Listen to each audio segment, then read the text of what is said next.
Welcome to the DJ Storybook interview series. My name is Brian Murphy, and this series is about how COVID-19 has affected the arts and beyond. Today, we have a nice special guest. She is a very active person. She's the director of the Central Minnesota Ballet Academy. She's the artistic director of the Minnesota Dance Ensemble, and she teaches. She's a coach. One of the main things I want to talk to her about today, and about why she's doing this, is a platform for artists to perform. I mean, it's an obvious reason, but I want to kind of dive into her head about what the reason, how she came with the idea, where she sees the idea, and why it is so important. So, without further ado, this is Samantha. Hello, Samantha. Hi, How you Brian. doing? Thanks for having me. Absolutely, it's good to see you. So let's go into what's coming up in August 14th and 15th. You have a virtual performance. Why don't you talk a little bit about that show? Yes, so it's an international online arts festival, and I had actually hosted an event back in April, smaller event with family and friends locally here in Minnesota, and the event was so well received that I decided to expand it, opened it up to other contacts, dancers I've worked with, musicians, opera singers, and we actually have a nice group from around the US as well as several countries abroad. So we're really excited to share it with everyone. So, talk about what inspired you to do this. I know you did something in April, and you and I do very similar things regarding creating a platform. And how is it that you, beyond your friends and family, what was inspiring you to continue? So I enjoy collaborating a lot. Pre-COVID, I produced and directed, choreographed many productions, and enjoyed collaborating and bringing in as many artists and people as possible. So COVID comes and we're all at home, don't have the theaters open, and a lot of our means for gathering and working together kind of been limited. So I moved everything online. All my ballet classes are now taught online, and rehearsals as well. So as an artist, I really like sharing everything. We enjoy performing and sharing our art. Art's not the same if it's held on. We really need to express and communicate with others and share it. So moving performances online was a way to be able to do that for our audiences. Samantha, I totally agree, and I think it's important, very important, to create platforms. Maybe let's go into what you feel personally your responsibility as an artist. This is something what do you feel like is your responsibility as an artist? Good question. So passing on my knowledge to the next generation of artists. Sharing what I've learned through my years of training and performing professionally, working with choreographers and directors. So do you're the director of the Central Minnesota Ballet Academy, and you have this Minnesota Dance Ensemble. Mm-hmm. How have you used this platform? You use Zoom classes, you have choreography. How your dancers have responded to this, and do you have shows with your particular groups? So Zoom classes have gone fairly well, surprisingly. So definitely as artists, I feel like that connection is very important. And, we're lacking that physical connection, being in the same room with each other, but it's at least provided us an opportunity to see each other, hear each other, get a little sense of that community. So a positive thing about moving to the Zoom classes is a lot of my students who work full-time, have long commutes, have actually been able to come more often to classes. They save that few hours a day so they can jump onto an extra Zoom class. Some of my students are college students who live out of the state. So some of those students have been able to continue up with their classes. So that's been a big benefit. Um, let's see, other performance-wise, I mean, again, just moving rehearsals. We'll do a class, do a rehearsal right after class, and then prepare for a show like we would if we were in a theater. Just the means at which we do it are a little bit different through technology. You know what it sounds like, Samantha, is that the people who you are teaching, choreographing, creating on, have just decided to go along with you and follow and say, this is what we're going to do. This is what it is right now. And we just have to deal with it.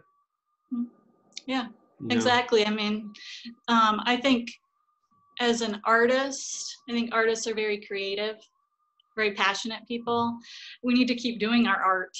You know, you can't just turn off being a dancer. Once you're a dancer, I mean, that's a livelihood, that's your life. So you need to adjust so that we can keep doing what we are passionate about. You know, Samantha, I don't think I've ever seen you perform, but I'm kind of curious. If I were to watch you on stage, what would I see? What kind of artist would I see? I'd like to say others would say I'm a very well-rounded artist. So, you know, big part of dancing is the expression. Technique, definitely. I feel like nowadays people really overemphasize technique and getting things very clear, that position or that high leg. Whereas, in my opinion, it turns into that whole artist. And the artistry behind it, that expression, the emotion, rather than my leg is up at 360.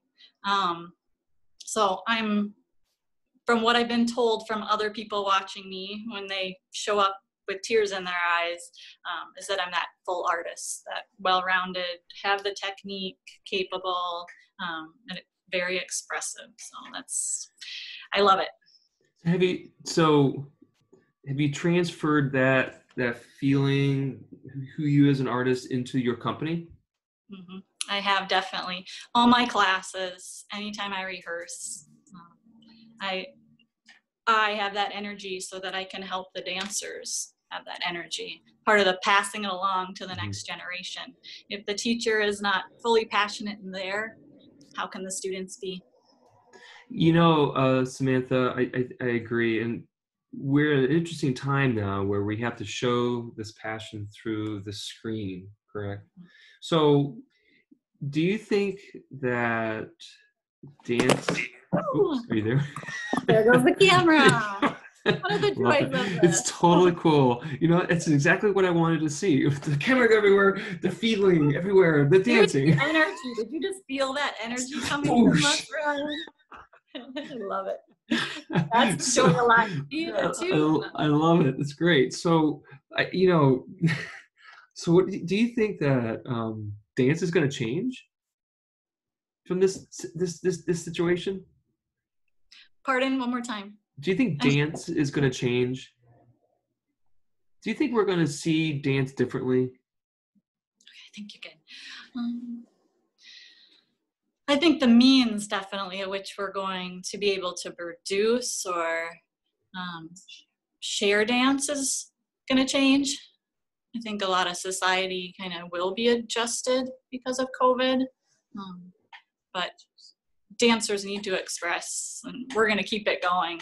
So it's from our heart. So I love that, and I, you know, I think what you're doing is creating a platform for people to express themselves is essential. Not just important. It's actually essential. Do you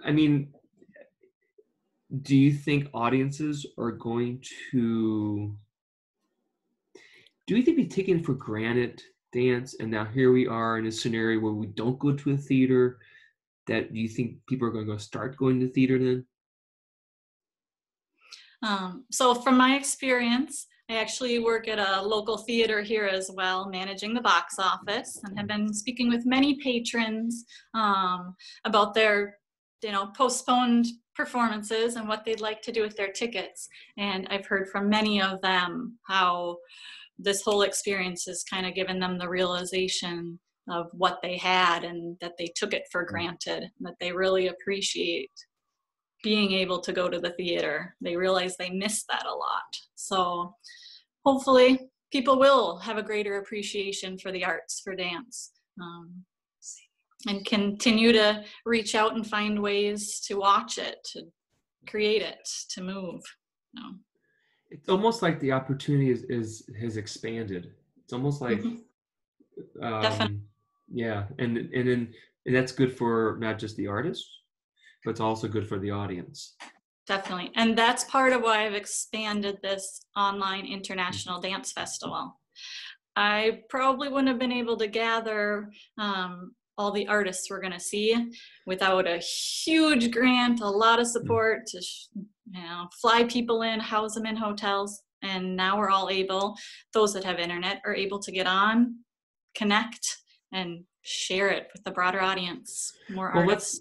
This is great. Let's finish off with that. I want you to tell everybody this information, and we want to make sure we get when they finish this, you click on the link and know what time it is. And why don't you share with everybody how, if I was an audience member, how would I see the show?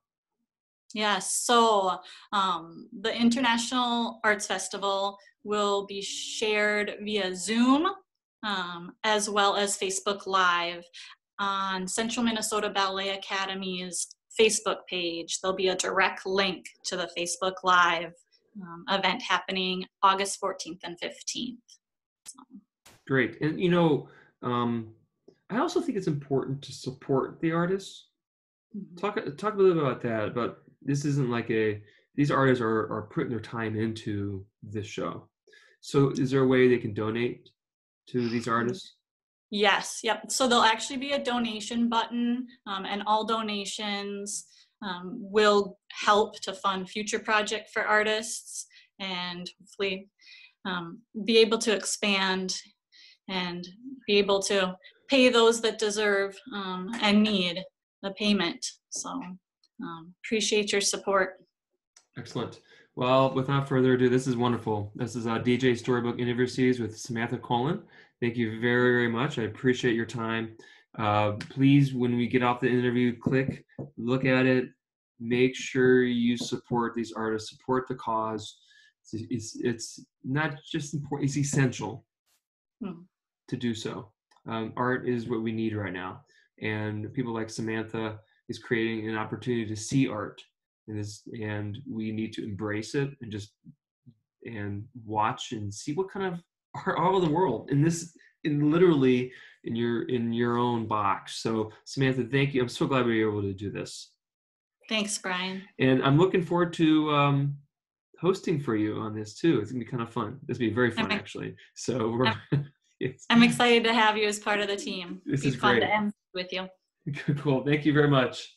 Okay. Thanks. Bye-bye. Take care.